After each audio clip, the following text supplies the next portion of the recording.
Ashaam harka fuune akkam jirtu kabajamtoota hordoftoota keenya walabummaanis neetwoorkirraa oduu yeroo kanaaf qabnu qabannee isiniif dhiyaanneetu jirra amma matootii oduu. Shaggar lixaatti namoota nagaa ajjeesanii gatuun itti fufee jira.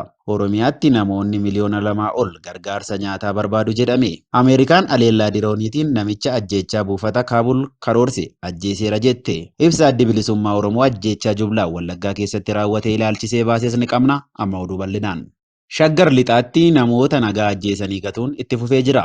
Godina Shaggar lixaa aanaa meettaa walqixxeetti namoota nagaa 2 mana hidhaatii baasanii ajjeesanii gatuu maatiin walabummaanis neetwoorkitti himanii. Shaggar lixaa aanaa meettaa walqixxeetti jiraattonni 2 erga humna poolisiitiin qabamanii hidhamanii booda ajjeefamanii gatamuu namni walabummaanis neetwoorkii dubbise tokko ifoomseera. Jiraataa naannichaa nageenyaaf maqaasaa dhofkate akka jedhutti gaafa hagayya 22 2021 namoota 2 jiraattota aanaa meettaa walqixxee ganda cofee miqee ta'an obbo Deebisaa Raggaasaa fi obbo Ijaaraa Magarsaa jedhaman humnooti mootummaa Bilxiginnaa mana jireenya isaaniitii qabanii waajjira poolisii magaalaa Minaareetti akka hidhan quba qabaachuu dubbatu. Jiraattonni kun hirmaannaa siyaasaa kan hin qabnee fi namoota maatii isaanii jiraachisuuf hojii qonnaa irratti hundaa'anii jiraatan ta'uunis beekameera. Haaluma kanaan turtii guyyaa 2 waajjira poolisii magaalaa Miraanee keessatti dabarsaniin dararaan mirga namoomaa hedduu irra gahaa ture gaafa hagayya 24 2021 halkan qixxee mana hidhaatii baasanii magaalaa Minaaree cinaatti rashananii akka gatan jiraattonni sagalee dhukaasaa dhageenyeerra jedhan maddeen keenyaaf mirkaneessaniiru. Maatii fi hawaasti naannoo seeruu jiraattonni argataniin gaafa hagayya 25 reenfa namoota kanneenii baadiyyaa magaalaa Minaaree cinaa jirutti arganiiru. Sirna awwaalcha namoota kanneenii aanaa meettaa walqixxeetti gaafa 26 raawwateera. Walabummaanis neetwoorkii gadda cimaa ajjeefamuu namoota kanneeniitti dhaga'ame ibsaa maatii fi firootaaf jajjabina hawweera. Oduu ajjeechaa wal fakkaatuun godina Horroo Guduruu Wallaggaa aanaa Jimmaa Gannatii ganda lalisaa biyyaatti waraanni shiftaa fi abiyyiin bobbaafaman barattoota maqaan isaanii Caaloo Waaqtolaa fi Waaqoo jedhaman rasaasaan uummata duratti ajjeeseera. Akka maddeen keenya nuuf himanitti barattoonni ajjeefaman lameen kunneen badii tokko malee erga waraana shiftaa fi abiyyiin bobbaafamaniin to'atamanii harki isaanii duubatti hidhamuun hawaasa fuulduratti ajjeefamuun nuuf himaniiru. Suuraan barattoota ajjeefamanii sababa intarneetiitiin naannoo sana irraa citee jiruuf ammaaf argachuu hin dandeenye.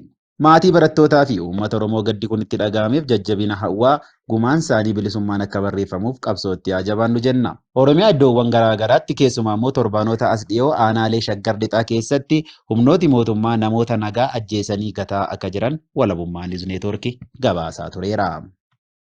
Oromiyaatti namoonni miliyoona 2 ol gargaarsa nyaataa barbaadu jedhame. Godina Gujii keessatti sababa godaansaa fi tasgabbii dhabiinsaa namoonni 200,000 fi 50,000 ol ta'an hanqina midhaan nyaataaf saaxilamaniiru. Godinaalee Oromiyaa kan akka Arsii Lixaa, Gujii fi kanneen biroo keessatti namoonni kitila 2 ol ta'an deeggarsa midhaan nyaataa akka barbaadan komishiniin hooggansa sodaa balaa Oromiyaa beeksise. Hoogganaan itti aanaan komishinii obbo Gurmuu Oliiqaa BBC'tti akka himanitti namoonni kitila 2 ol Oromiyaa keessatti gargaarsi addaa isaan barbaachisa jedhani. Oromiyaa keessatti rakkooleen namtolchee fi uumamaatiin namoonni hanqina midhaan nyaataaf ni saaxilamu. Bara kana immoo qorannoo gaggeeffameen namoonni nyaataan of hin dandeenye kitila 2 ol ta'an gargaarsa akka isaan barbaachisu adda bahee jira jedhaniiru. Kanaan alatti sababoota uumamaa akka sigiga lafaa fi lolaadhaan kanneen buqqaanis lakkoofsi isaanii dabalee jiraachuu eeraniiru. Godina Gujii aanaalee 9 keessatti sababa gogiinsaa fi tasgabbii dhabiinsarraan kan ka'e namoonni 200,000 fi 50,000 ta'an hanqina midhaan nyaataaf saaxilamuu bulchaa itti aanaa godinichaa obbo Tashoomaa Kabbadaa himaniiru. Akka obbo Tashoomaan jedhanitti rakkoon hanqina nyaataa aanaalee godinichaa Gumii Eldaalloo, Liiban, Waadaraa, Girjaa, Adoolaa, Reeddee fi Sabbaa Boruu dabalatee walumatti aanaalee 9 keessatti uumameera. Qonnaan bultoonni aanaalee Gujii waqtii roobaa eeggatanii midhaan facaasan illee caamni baranaa yeroo malee mudate abdii isaan kutachiisuu dubbatu. Godina Arsii Lixaatti namoonni 400,000 ol hanqina nyaataa hamaaf saaxilamanii rakkina hamaa keessa jiraachuu walabummaanis neetwoorkii gabaasaa akka ture ni yaadatama. Ameerikaan haleellaa dirooniitiin namicha ajjeechaa buufata Kaabul karoorse ajjeeseera jetti. Waraanni US nama haleellaa garee IS kana guyyaa kamisaa buufata xiyyaaraa Kaabulitti raawwatame karoorse dirooniidhaan ajjeesuu nan amana jedheera. Shakkamaan miseensa garee ISK kunis kan irratti xiyyeeffatame bulchiinsa Nangahar keessatti. Garichi gama isaatiin haleellaa gaafa hagayya 26 2021 buufata xiyyaaraa Kaabulitti raawwatameen loltoota US 13 dabalatee namoota 170 galaafate raawwachuusaa ibsee ture. Erga milishoonni Taalibaan Afgaan baatii kana to'atanii kaasee namoonni jumlaan xiyyaaraan baafamaa turani. Torbaanota darban lamaan keessattis namoonni 100,000 ol akka baafaman amanama. Loltoonni USA ammoo hagayya 30,2021 Afgaan keessaa guutummaatti ba'uuf guyyaan qabamee ture. Pireezidaantiin Ameerikaa Joo Baayiden guyyaa jimaataa darbe akka jedhanitti garee haleellaa kamisaa booda jiran adamsuuf dhaadataniiru. Haleellichi namoota buufata xiyyaaraatti walitti qabaman irratti dhukaafamuun miidhaa guddaa qaqqabsiisee ture. Lammiileen Afgaan biyyaa ba'uuf turan hedduunis ni ajjeefamani. Dabalataanis lammiilee US, lammiilee UK lamaa fi daa'imti lammii Biriitish taate tokkolleen ajjeefamaniiru. Tilmaamaan loltoonni US 5,000 ta'an ammalleen buufata xiyyaaraa Kaabul keessatti buufachuun namoota Afgaanii baqatan gargaaraa jiru jedhama. Taalibaanonni gartokkee buufata xiyyaaraa to'achuu himanillee Ameerikaan garuu ammallee buufatichi guutummaatti waraana ishee jalaa akka jirtu dubbataa jirti. Egaan kabajamtoota hordoftoota keenya oduu yeroo kanaaf qabannee dhiyaanne isan gammaa ture. Kanatti aansuudhaan immoo ibsa addi bilisummaa Oromoo haala yeroo irratti dabarsinee dhiyeessina. Haala yeroo irratti ibsa addi bilisummaa Oromoo baasee qabannee dhiyaanneetu jirra. Gadhumaatti nu waliin ta'a jenna. Gabaasi Komishinii Mirga Dhala Namaa Itoophiyaa dhiyeesse adda bilisummaa Oromoo kan hin amansiifnee fi fudhatama kan hin qabnedha. Ibsa ABO hagayya 27 2021. Komishiniin Mirga Dhala Namaa Itoophiyaa akka waan mirga dhala namaatiif falmuu fi sarbiinsa mirga dhala namaa Itoophiyaa keessatti raawwatamaa jiru qorachaa jirutti dubbata. Haa ta'u malee gabaasaawwan komishinichi dhiyeessu tokko tokko loogiidhaan kan guutamanii fi dantaa siyaasaa bu'uura kan godhatan ta'uu yeroo baay'ee irra deddeebinee taajjabnee jirra.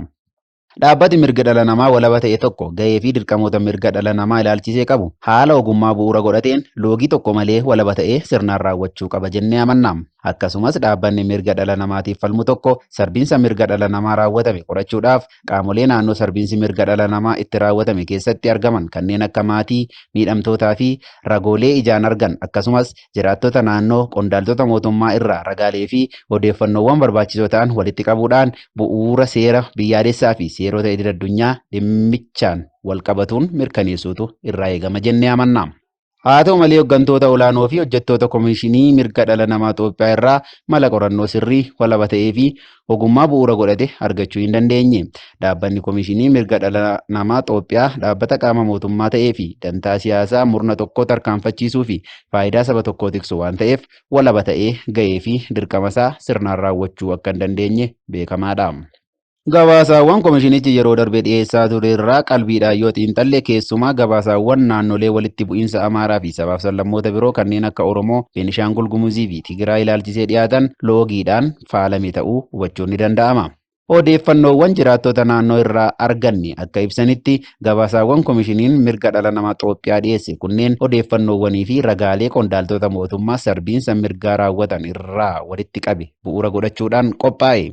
Qorannoowwan komishinichi dhiyeesse bakkoota tokko tokkotti ragaalee namoota miidhamanii fi qaamolee sarbiinsa mirga raawwataniin wal qabatan hin ibsine. Gabaasaawwan komishinichi dhiyeessaa ture baay'een isaanii ragaa qabatamaa kan hin qabne loogiidhaan kan guutamee fi ogummaa bu'uura godhachuun kan hin raawwatamne ta'uu qalbifachuun ni danda'ama.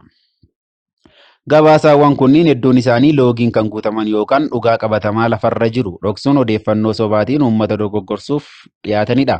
Akkasumas komishinichi sarbiinsa mirga namaa gurguddoo fi hamoo ta'an garuu ammoo fedhii fi dantaa komishinichaa wal hin simanneef xiyyeeffannoo hin laanne. Dabalataanis komishinichi adeemsa ragaa fi odeeffannoo funaanuu keessatti namoota odeeffannoo kennaniif icciitii eeguu dhabuun namoonni odeeffannoo kennan qaamolee mootummaatiin dabalata akka miidhamaniif kan saaxile ta'uun taajjabnee jirra. Tibba darbe keessa gabaasaawwan loogiin guutamanii fi uummata dogoggorsan hedduu taajjabaa kan turre yoo ta'u, ibsi komishinichi gaafa guyyaa hagayya 26 2027 baase addatti qalbii keenya hawwatee jira. Ibsichi haleellaa yookaan miidhaa gara jabeenya milishaan Amaaraa fi humnoonni mootummaa uummata Oromoo nagaan jiraatuu fi hidhannoo hin qabne irratti raawwatan xiqqeessuudhaan kan miidhamtoota Amaaraa gar malee dhaadessee jira. Gabaasi komishiniin mirga dhala namaa Itoophiyaa dhiyeesse kun akka waan waraanni bilisummaa Oromoo WBO'n godina Wallagga Bahaa aanaa Giddaa Kiraamuu keessatti jiraattota saba Amaaraa 150 ajjeesetti ibsee jira. Dabalees gabaasichi akka waan ajjeechaa saba Amaaraa irratti xiyyeeffatee raawwatametti eeree jira. Haa ta'u malee miidhamtootaa fi jiraattota naannoo irraa akka mirkaneessinetti ibsi komishiniin mirga dhala namaa Itoophiyaa dhiyeesse waa'ee diraamaa siyaasaa osoo taateen kun hin uumamin guyyoota muraasa dursee raawwatamee hin eerre. Akkuma duraan baratame qaamoleen mootummaa fi miiltowwan isaa lolli kun osoo hin eegaliin guyyoota muraasa dursanii diraamaa siyaasaa tokko qindeessanii turani. Kaayyoon diraamaa kanaas sochii waraana bilisummaa Oromoo naannicha keessatti gaggeessu irratti duula maqaballeessii banuudhaaf ture. Taateen kun osoo hin raawwatiin guyyoota lama dursanii humni Amaaraa hidhatan laga Abbayyaa ce'uudhaan aanaalee kanneen akka Giddaa Ayyaanaa, Kiraamuu, Hagamsaa fi Amuuruu jaartee qabatanii. Ergam isaanii jalqabaas dubartootaa fi daa'imman Amaaraa naannicha jiraatan buqqisuu ture. Kanumaan mootummaan dhoksaadhaan gochaa duguuggaa sanyii akkanaa raawwachuudhaaf sarara tajaajila bilbilaa fi qunnamtii naannichaa addaan kute. Ergamni isaanii lammaffaan lola banuudhaan namoota nagaa heddumminaan erga ajjeesanii booda akka waawwaboon garee saba tokko irratti xiyyeeffate ajjechaa raawwatutti fakkeessuudhaan miidiyaalee garaagaraa irratti ololanii bu'aa siyaasaa irraa argachuudhaaf ture. Dubartoonni fi daa'imman erga buqqa'anii boodas milishaan Amaaraa humnoota mootummaa waliin ta'uudhaan baay'atanii meeshaalee waraanaa gurguddoo hidhachuun uummata Oromoo magaalota kanneen akka Wasti, Seree Dooroo, Hagamsaa fi Haroo yookaan Lalisee keessa jiraatan irratti lola bananii. Lolli kunis guyyoota sadii walitti fufiinsaan kan gaggeeffame yoo ta'u, uummata Oromoo nagaa hidhannoo hin qabne hedduu ajjeesaniiru. Gabaasi Koomishiniin Mirga Dhala Nama Itoophiyaa dhiyeesse garuu gochaa duguuggaa sanyii uummata Oromoo hidhannoo hin qabne irratti raawwatame dhoksuudhaan akka waan ajjechaan jiraattota Amaaraa naannichatti argaman irratti raawwatame fakkeessuun garmalee dhaadhessee kan ibse yoo ta'u, kanaanis miidiyaaleen garaagaraa walaana bilisummaa Oromoo balaaleffachuu irratti fuulleeffatanii jiru. Kanaaf ABO'n ibsa Koomishiniin Mirga Dhala Nama Itoophiyaa gaafa guyyaa hagayya 26/2021 godina Wallagga Bahaa keessatti jiraattonni Amaaraa 150 ajjeefamaniiru jechuun baase loogiidhaan kan faalame hir'uu fi soba jedhee amana. ABO'n jiraattotaa fi maatii saba walitti bu'insa kanaatiin miidhamaniif jajjabina hawwa. Dabalataanis naannichi haga ammaatti walitti bu'insaa fi hokkaraan jeeqamaa waan jiruuf baay'ina namoota ajjeefamanii yeroo gabaabaa keessatti ragaa quubsaa fi amansiisaa argachuun ulfaataa waan ta'eef gara fuulduraatti mirkaneessinee kan beeksinu ta'a. Waan kana ta'eef ibsa Koomishiniin Mirga Dhala Namaa Itoophiyaa gaafa guyyaa hagayya 26/2021 baasee ilaalchisee uummanni Oromoo fi uummanni Itoophiyaa akkasumas hawaasi idil addunyaa odeeffannoo sirrii fi dhugaa akka argataniif dhimmichi qaama walaba ta'een akka qoratamuuf waamicha goona. BBC Afaan Oromoo dabalatee miidiyaaleen marti gabaasa Kominikeeshiniin Mirga Dhala Nama Itoophiyaa loogiidhaan faalame kana gabaasuun uummata dogoggorsuurraa akka qusatan dhaamna. Kanarra miidhamtoota kallattiidhaan dubbisanii ragaa sirrii fi dhugaa argachuun akka gabaasan beeksifna. Dhaabbata mootummoota gamtoomaniitti gamtaan mirga dhala namaa idil addunyaa UNHRC fi gareewwan mirga dhala namaatiif falman biroon Koomishiniin Mirga Dhala Nama Itoophiyaa gochaa loogii fi amanamummaa dhabuu kanarraa of qusatee bu'uura qajeelfamoota mirgoota dhala namaa dhaabbata mootummoota gamtoomanii fi dambiiwwan mirgoota dhala namaatiin gahee fi dirqama isaa sirnaan akka raawwatuu fi hordoffii barbaachisaan akka gootan gaafanna. Dhaabbata mootummoota gamtoomaniitti gamtaan mirga dhala namaa idil addunyaa UNHRC Koomishiniin Mirga Dhala Namaa Itoophiyaa hojii isaa ogummaa bu'uura godhachuun loogii tokko malee karaa haqaa fi dhugaatiin hojjechaa kan jiru ta'uu uummata Itoophiyaaf mirkaneessuuf dhiibbaa gochuu qaba. Dhumarrattis Koomishiniin Mirga Dhala Namaa Itoophiyaa yaada ilaalcha siyaasaa fi saba irratti hundaa'uudhaan loogii raawwachuu irraa of qusatee hojii isaa bu'uura qajeelfamoota mirga dhala namaa UNHRCtiin akka raawwatu gorsina. Injifannoon uummata bal'aaf adda bilisummaa Oromoo hagayya 2021 Finfinnee Oromiyaa. Egaan kabajamtoota hordoftoota keenya qophii walabummaa neetwoorkii hafee waliin turtii gaarii isiniin jenna.